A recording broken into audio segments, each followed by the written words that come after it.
Hi, everybody. My name is Alicia, and I'm joined again in the studio by Michael, hello. And today we're going to be talking about English conversation strategies. So let's get right into it. Let's start with Michael. What is Thank your you. first strategy for keeping an English conversation going? This is very important. Don't say, I'm fine, thank you, and you. You hear this all the time from second language English learners or non-native speakers. You learn this, it's one of the first things you learn in an English class. It's easy, it's good, it's basic, it's foundation. Okay, that's fine. But as soon as you can, switch it up. Because to me, when I meet a foreigner, they come up, and if they say, hey, how are you?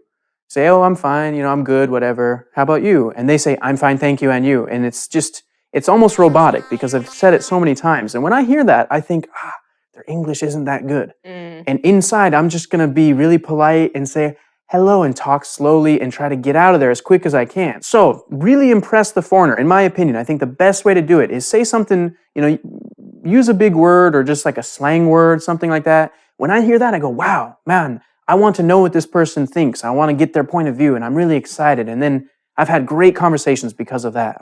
Yeah, that's a really, really good one. And actually, I think on this YouTube channel, actually, from a couple years ago, there's a video all about better answers to the question, how are you, than I'm fine, thank you, and you. Or if someone says, hey, how are you? I go, I'm good, you?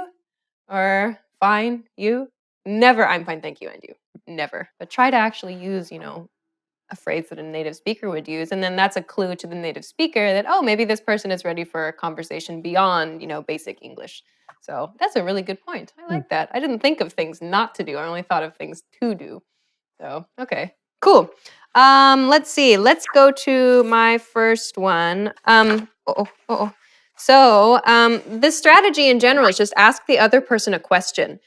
I think, and I'm guilty of this too when I'm learning another language, I tend to only get input. Like somebody else is always asking me the questions, and then I forget myself to ask the other person a question.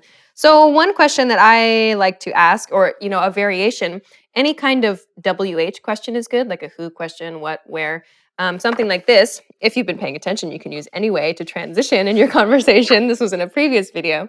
You can ask something like, anyway, up to anything fun this weekend? This is a pretty casual conversational question that you can ask just about anybody, whether you've just met them or whether you've known them for a while. But just get in the habit of asking other people the question. Don't wait for someone else to ask you the question.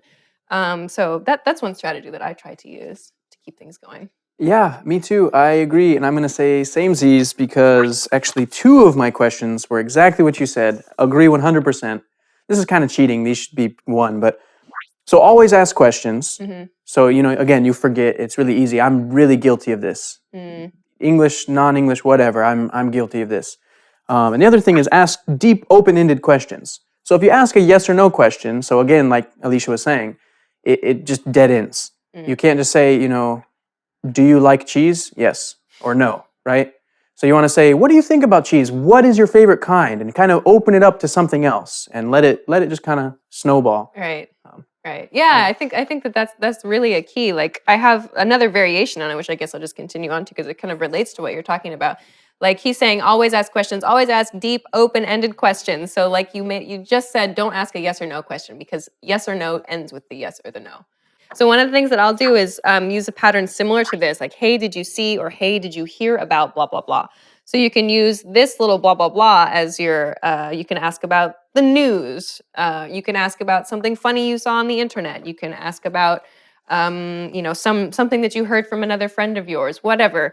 It's just a way to check in with the other person and say, oh, did you also experience this thing that I experienced? Let's talk about that. So that might be another question that you can use with people. I like that one.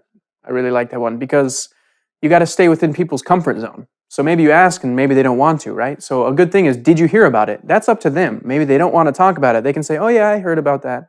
And you can kind of feel the atmosphere and realize, maybe I shouldn't talk about this, change the subject. Or they get passionate and they start talking about it. And there you go. And just let it go.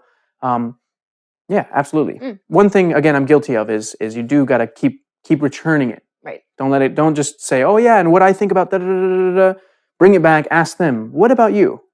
That's a common thing I forget about. Yeah. Okay. Good. I have one more. This one, use when you see fit. Don't, I guess, just, okay, I'll just introduce it. Compliment the other person or compliment the other person. This can be a nice strategy just to show that you're enjoying the other person's company. It can be as simple as, oh, I like your shirt today, or oh, that's a nice dress you're wearing today, or oh, did you get a new haircut that looks good on you? Something like that. So this is a nice way to make the other person maybe want to spend more time with you, I think. Yeah, I agree 100%. Two things. One, I think it's a good conversation starter sometimes. If you got to be careful with a stranger, it can be creepy. It can be a little uncomfortable what you're complimenting, right? But if it's something like if they have a T-shirt and it's a band that you both like, that's a great conversation starter, and you feel, wow, we're connected. Number two, the second thing I was thinking about is that keep it honest. I love a sincere compliment. It really means a lot more, and it really does butter them up, kind of get them open to having more conversations, deeper, that kind of thing. But one of the things people do, which I don't like, is let's say they say, "Hey, nice shirt," and then the person out of habit will say, "Oh, you too. I like your shirt too." Just my opinion. I don't think this feels really natural. Doesn't really feel sincere. So I would save it. Make a mental note and go, I need to return the favor. I need to give them a compliment. But wait until you notice something you really do like and say, hey, actually, I love blah, blah, blah. Yeah, I think think it's that's a good. great point. Like when you can sense whether someone is being sincere or not. What is your next We're gonna- strategy for continuing an English conversation? Well, don't be afraid to open up. I like this one. I think this is good. A lot of people will be kind of shy. They won't open up too much. Again, within your comfort zone. But I like this one because people will return the favor.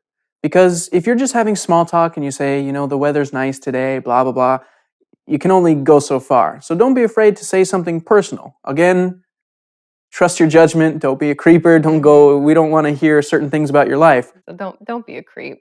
Don't be a creep. Don't be weird. Don't be strange. And like what you're saying about opening up. Open up is just a phrase that means share something about yourself.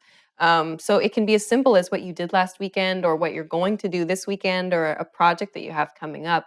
It doesn't mean that you have to spill all of your life secrets to the other person, but just showing that you're willing to share something more personal about yourself can help ingratiate yourself or can help, you know, make the other person help the other person understand you a little bit better.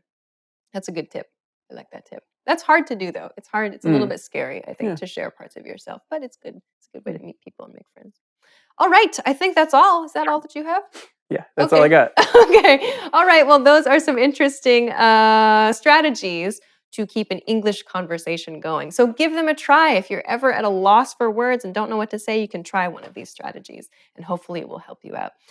Please let us know if you have any other strategies or anything else that you would like to use or you try to use when you are having trouble keeping a conversation going. Leave us a comment and let us know what it is. We will see you again next time. Do you have anything else you'd like to add? That's about it. All right. So thanks very much for joining us and take care. Bye-bye.